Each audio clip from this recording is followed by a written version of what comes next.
Assalamualaikum warahmatullahi wabarakatuh. Waalaikumsalam. Perkenalkan, nama saya M. Muiz dari UPT SMP Negeri 1 Gresik, dan ini rekan kerja saya, Ibu Nuryawati dari UPT SMP Negeri 1 Gresik. Selamat siang. Kali ini saya akan mempraktekkan coaching supervisi akademik,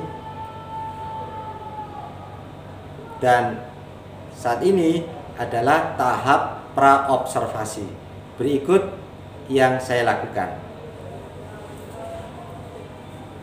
Assalamualaikum warahmatullahi wabarakatuh, Bu Nuri. Waalaikumsalam warahmatullahi wabarakatuh, Pak Muiz. Ya, Bu Nuri, bagaimana kabarnya hari ini? Alhamdulillah. Ya, Bu Nuri, ngomong-ngomong, hari ini apakah Ibu Nuri saat ini ya sedang sibuk atau waktu kosong longgar? Hari ini sudah selesai semua pembelajarannya dan juga tidak ada impres. Jadi kosong.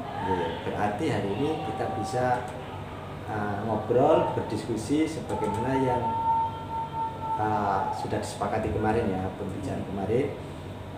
Bu Nuri, saya akan melakukan supervisi pada pembelajaran Ibu Nuri yang akan dilaksanakan nanti ya. Dan saat ini adalah pra-observasi. Kita ngomong, diskusi, cara nyantai saja. Gini Bu Nuri, saya harap Ibu Nuri tidak keberatan ya atau terbebani dalam hal ini ya. Coaching supervisi akademik ini tujuannya kan untuk mengembangkan atau meningkatkan kemampuan Ibu Nuri sebagai guru ya. Termasuk saya sendiri Bu, nanti berimbas peningkatan kompetensi saya, terutama terkait kualitas pembelajaran. Oke, Bu Nuri. Kita bincang-bincang Bu ya. Ibu Nuri, untuk pembelajaran yang akan Ibu laksanakan, tujuannya apa ya? Tujuan pembelajarannya bisa disebutkan Bu? Oke, terima kasih Pak Muiz. Tujuan pembelajaran yang ingin saya capai yaitu pembelajaran yang menyenangkan siswa atau murid dan juga berdiferensiasi serta bisa meningkatkan sosial emosional murid itu sendiri. Tujuan pembelajaran, Ibu Nuri sudah membuat RPP kan? Sudah. Nah, ya. Di RPP-nya tujuan pembelajaran apa? Untuk tujuan pembelajaran yang sesuai dengan RPP saya, yaitu siswa dapat menunjukkan cara masuknya Islam di Indonesia.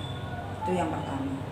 Sedangkan untuk yang kedua, yaitu siswa mampu untuk menyebutkan nama-nama tokoh yang berhubungan dengan masuknya agama Islam maupun kerajaan-kerajaan Islam yang ada di Indonesia. Sedangkan untuk yang ketiga, yaitu siswa mampu mengidentifikasi peninggalan apa saja yang telah ditinggalkan pada masa Islam di Indonesia. Seperti itu. Peninggalan. Iya. Baik Bu Nuri, berarti ada 3 tujuan pembelajaran ya, yang akan dicapai saat pembelajaran nanti atau besok. Bu Nuri, ini kira-kira pembelajarannya di kelas apa ya? Di kelas 7D. 7D apa E? 7D. 7D ya? Iya. 7. Hari apa Bu Nuri rencananya pembelajaran? Rencananya kalau untuk 7D karena 4 jam pelajaran, itu saya ambil yang hari Selasa dan Rabu. Nah, yang tepatnya besok yang kita tepatnya itu hari Selasa, ya? jam 1 dan 2. Tanggal sekitar tanggal 6 ya? 6 Maret. 6 itu Senin. 6 itu Senin. Berarti tanggal Selasa ya 7. Jawa tanggal 7 ya, Jawa tanggal 7. Oke, ini 7D ya, Jawa 7D, Selasa 7 Maret ya. Ya. Ibu Nuri, untuk area pengembangan yang hendak dicapai dalam pembelajaran nanti itu apa saja Bu Nuri? Sebetulnya areanya banyak sekali. Ya. Yaitu untuk yang pertama saya menginginkan siswa itu mampu membuat sesuatu yang sesuai dengan peninggalan masa Islam di Indonesia. Oh, iya. Yaitu yang berupa kaligrafi. Oh ya. Kaligrafi di situ yang ditulis adalah nama siswa tersebut agar mereka lebih kreatif dan mempunyai kesadaran penuh, dan nantinya ada juga diskusi di sini. Oh, diskusi. Sehingga menampilkan kesadaran sosialnya, dan untuk peninggalannya mereka jadi tahu, pengetahuan siswa tersebut bahwa oh inilah peninggalan dari masa Islam di Indonesia yang harus kita lestarikan. Berarti ini ya, saya tangkap itu kreatif. Iya, ya, kreatif untuk kaligrafinya tadi, terus kesadaran penuh ya. Iya. Ada lagi Bu, area pengembangan yang hendak dicapai setelah pembelajaran itu? Area yang saya ingin capai di sini yaitu bahwa semua anak atau murid itu walaupun berbeda-beda secara diferensiasi, tapi mereka mampu untuk menampilkan sesuatu yang sesuai dengan kemampuannya, kreativitasnya. Ya. Terus hanya dua ya? Apa ada yang lain, misalnya percaya diri? Kalau untuk percaya diri, berarti mereka itu bahwa percaya dirinya di sini, nama yang tertulis di kaligrafi itu menunjukkan bahwa percaya diri itu adalah hadiah dari orang tua, bahwa doa dan harapan orang tua. Berarti percaya diri masuk itu ya? Masuk. Ada pengembangannya. Iya, mereka harus percaya diri apapun nama mereka. Selain kesadaran penuh, apa ada yang lain Bu? Itu saja Pak. Itu saja ya, kesadaran penuh. Oke. Ibu Nuri bisakah bercerita aktivitas yang akan Ibu lakukan di kelas secara singkat, atau ya Ibu Nuri mohon bisa diceritakan aktivitasnya seperti apa saja ketika Ibu Nuri melaksanakan pembelajaran itu. Untuk rencana kegiatan pembelajaran saya, yaitu pada aktivitas awalnya kita ajak murid untuk doa bersama dulu. Setelah itu kita melakukan kesadaran penuh, yaitu dengan cara mendengarkan siswa yang lain saat membaca doa dengan cara seperti meditasi. Oh iya, nah itu di awal ya? Iya, di awal. Setelah itu menanyakan kabarnya, bagaimana kabarnya hari ini, setelah kehadirannya apakah ada yang sakit atau ada yang izin. Ya. Setelah itu baru kita memotivasi anak-anak bahwa dengan belajar mengenai masa Islam di Indonesia itu bisa memberi motivasi bahwa nenek moyang zaman dulu hebat daripada sekarang. Dan tujuan pembelajaran yang akan dicapai seperti apa? Yang tadi ada 3 tadi, yaitu yang pertama bagaimana cara masuknya Islam di Indonesia. Terus untuk yang kedua yaitu tokoh-tokoh nasional yang berperan dalam kerajaan Islam di Indonesia. Terus yang ketiga tadi mengenai peninggalan masa Islam di Indonesia. Sedangkan untuk kegiatan intinya, ini yang pertama kali yang akan saya tampilkan adalah video. Ya, mengenai cara Islam masuk ke Indonesia seperti apa. Nah, di sini nanti biar murid yang mempunyai kemampuan visual dan audio visual maupun yang audio saja bisa melihat oh ini caranya masuk Islam bagaimana. Dan juga ada sejarah lokal dari Gresik, itu bisa ditambahkan di situ. Setelah itu baru nanti anak-anak setelah melihat video tersebut, maka kita buat kelompok diskusi. Di sini setelah dibagi kelompoknya menjadi 4 kelompok, satu kelompok isinya 8 anak, baru setiap kelompok diberi LKPD, lembar kerja peserta didik, yang isinya adalah mengenai sejarah yang sudah ditampilkan di video tadi. Dan untuk yang terakhir, setelah mereka melihat video dan membuat kelompok, baru nanti melakukan penyelidikan dari video tersebut. Di situ. Nah, di sini hubungannya apa? Seperti masuknya Islam kok bisa masuk ke Indonesia, terus ada lagi kerajaannya, setelah itu peninggalannya. Baru setelah itu penutupnya adalah anak-anak disuruh membuat resume mengenai apa yang sudah dilihat dan didengarkan dari video tersebut.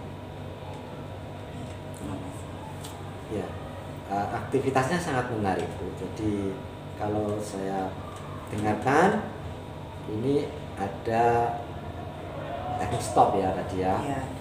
Terus sapaan hangat, menanyakan ya kabar. Terus di inti itu mereka bisa bereksplorasi melalui media video. Video tadi melakukan penyelidikan. Ya, itu ya. Kira-kira apa ya singkatnya strategi yang Ibu siapkan ini dalam pembelajaran ini? Ibu menggunakan strategi apa saja?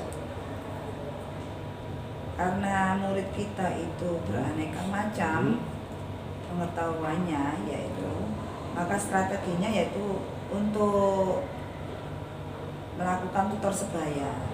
Di sini ya tutor sebaya ini kita pakai karena untuk membantu temannya yang lemah dalam pelajaran IPS, apalagi dalam hal materi masuknya agama Islam di Indonesia. Selain itu, kami selaku guru juga akan mendampingi dengan frekuensi yang lebih khusus untuk siswa yang lemah. Yang lemah. Iya, betul. Sedangkan untuk yang tengah mungkin bisa juga membantu yang lemah ini, tapi hanya sekedar untuk menyemangati saja. Menyemangati saja. Iya, betul. Untuk pendekatannya, apakah Ibu menggunakan apa pendekatannya? Pendekatan yang saya pakai yaitu problem based learning dan scientific tadi, karena ada penyelidikan tadi. Oke, Bu. Iya, Ibu, saya sudah mendengar dari perbincangan yang baru saja, yaitu tujuan, area pengembangan yang tidak dicapai, strategi yang Ibu persiapkan untuk target, tujuan sama area pengembangan ya. Apa harapan Ibu setelah kegiatan ini? Bincang-bincang ini.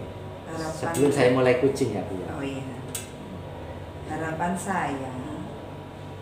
saya mengharap bahwa nanti dalam pembelajaran yang berdiferensiasi dan kesadaran penuh serta kesadaran sosial mereka bisa tumbuh menjadi lebih baik lagi daripada sebelumnya. Seperti itu. Ibu, sekarang kita melakukan kegiatan coaching ya. Bu bisa lihat RPP-nya.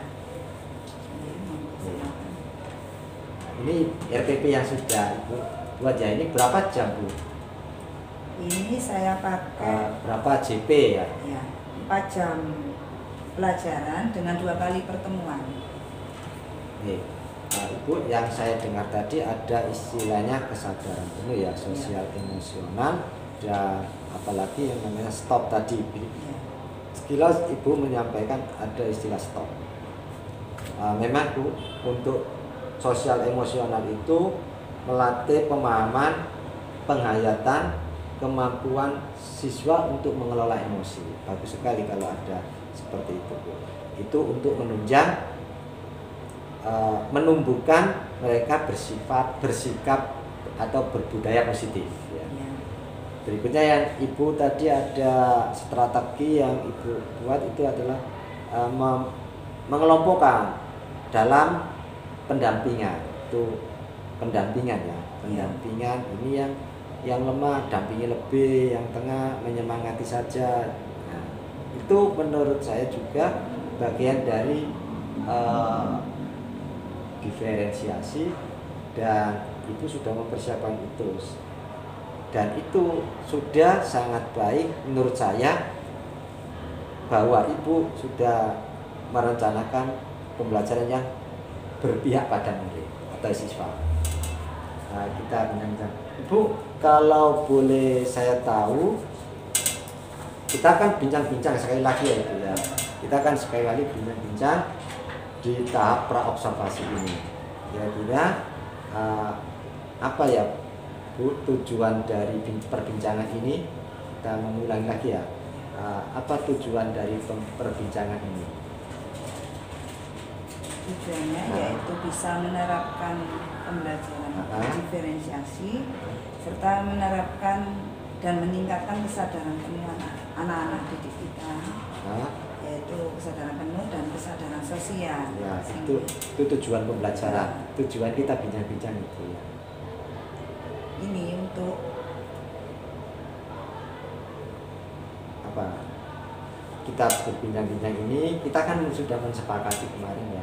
Bincang-bincang, Pak Miss, besok kita ketemu ya untuk membahas ini. Nah, kita sudah ketemu, kita menegaskan kembali bincang-bincang ini.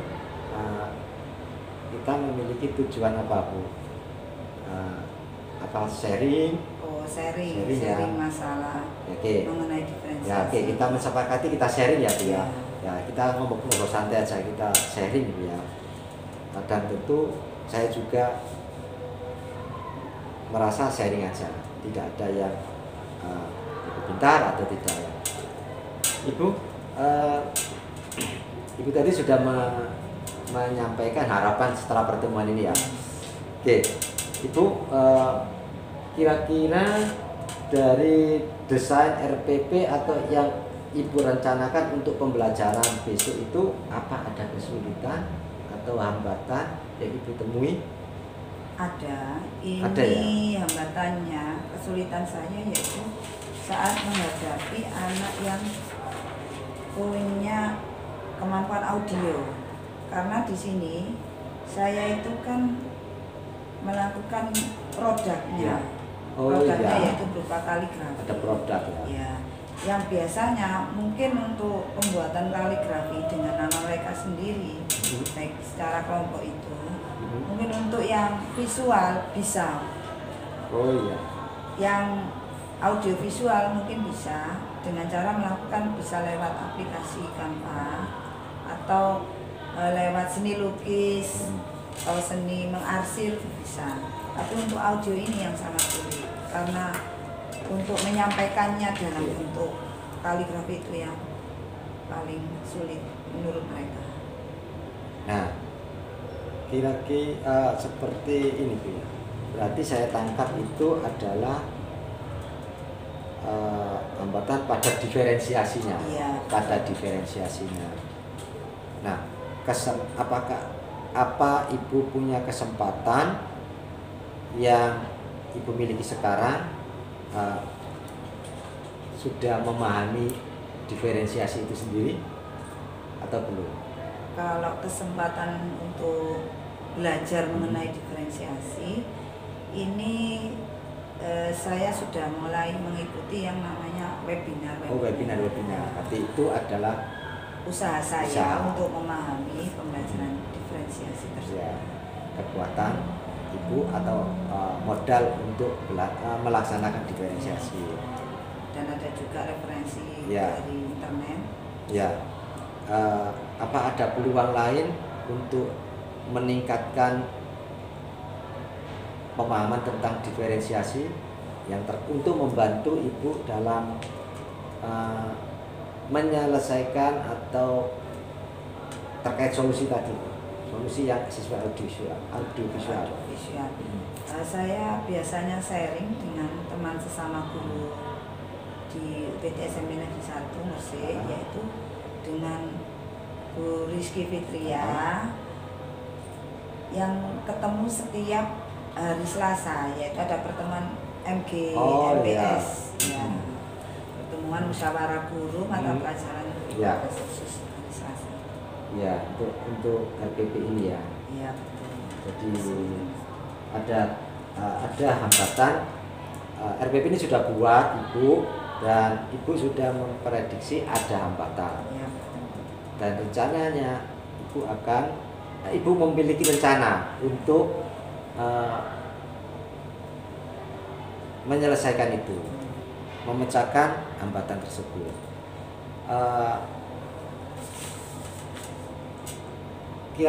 Seperti apa strategi Ibu untuk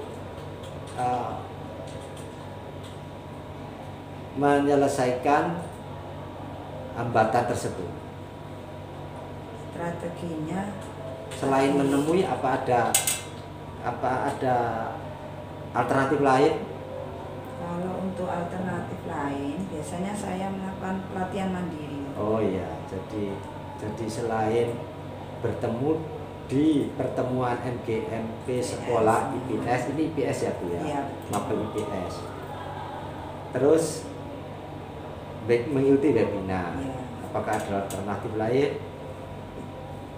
Pelatihan mandiri di aplikasi Merdeka. Oh, Merdeka Mengajar ya Bu. Jadi, berarti bisa tahu ada lah 3 ya? Ya. Di luar dan di dalam PNM ya. Itu rencana yang Ibu lakukan untuk menanggulangi hambatan tersebut. Ya. Ketika Ibu bertemu dengan di pertemuan MGMP itu, siapa saja Bu yang bisa membantu Ibu dalam menyelesaikan ini? Yang bisa membantu banyak Pak, soalnya guru IPS ini Oh, juga banyak. ya, Oh iya. tempat ada selain tadi yang saya sebutkan, Bu Rizky Fitria, Bu Lisma, Bu Nurayati sama Pak Wiwi. Kita biasanya sering seperti itu. Ya. Mengenai hambatan. Ya Bu. Semoga alternatif itu bisa dapat menyelesaikan hambatan itu. Kalau dari alternatif itu, prioritasnya yang mana yang Ibu lakukan lebih awal? Prioritas yang lebih awal yaitu melakukan perbaikan dulu di RPP saya dulu.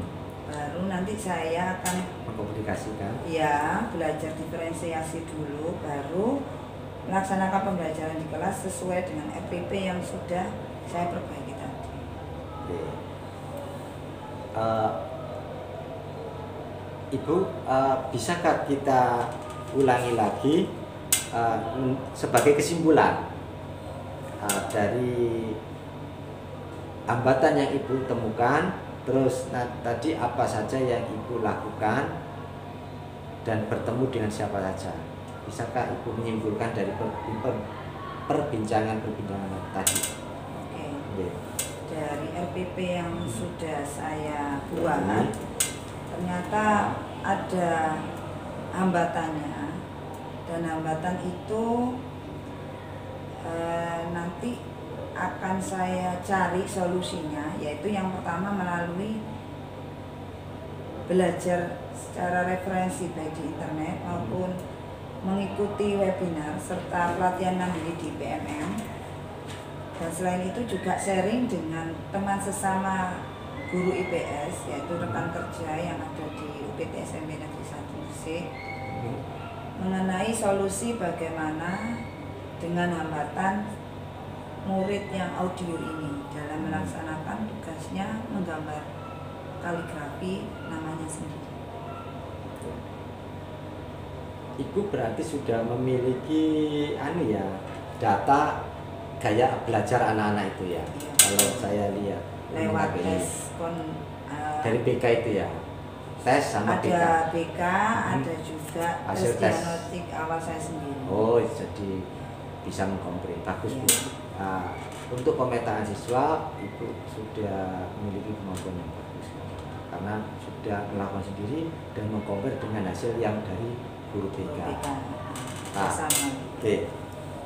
Sebagai komitmen tanggung jawab kita terhadap perbincangan kucing supervisi akademik ini, untuk mengakhiri, kira-kira Ibu tindak lanjut apa yang Ibu lakukan untuk persiapan pembelajaran yang akan dilaksanakan di kelas, rencananya insya Allah 7 dol ya?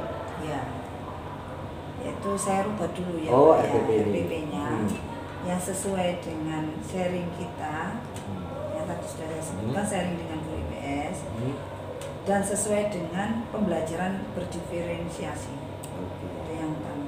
Terus setelah itu baru saya bisa melaksanakan pembelajaran di kelas sesuai RPP yang revisi tadi. Baik Bu, Ibu sudah melakukan, sebenarnya hambatan Ibu, Ibu sudah punya bahan untuk menyelesaikan hambatan-hambatan tersebut. Ya, sebagaimana Ibu sudah menyampaikan tindak lanjut yang akan dilakukan. Nah, itu Ibu bisa melaksanakan sebagaimana yang Ibu sampaikan.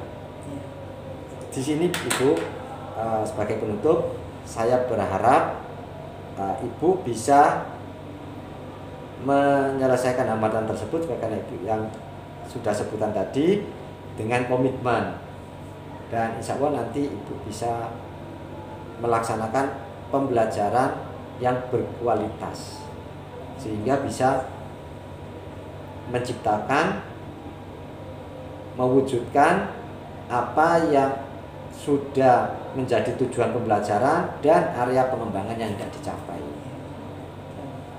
Ini besok kita lihat ya Bu ya, pada tahap berikutnya ya tahap observasi. Nanti saya akan ikut masuk ke kelas dengan instrumen yang saya pegang. Dalam hal ini saya akan melaksanakan pengamatan atau observasi pelaksanaan pembelajaran besok ya. Semoga berhasil. Alhamdulillah Ibu sudah menemukan solusi dalam diri Ibu Nuri sebagaimana bincang-bincang yang kita lakukan. Ibu merasa terbebani tidak kan? Tidak. Nah, bagaimana perasaan Ibu hari ini? Senang saja. Terima kasih Bu ya. Ya. Assalamualaikum warahmatullahi wabarakatuh. Waalaikumsalam.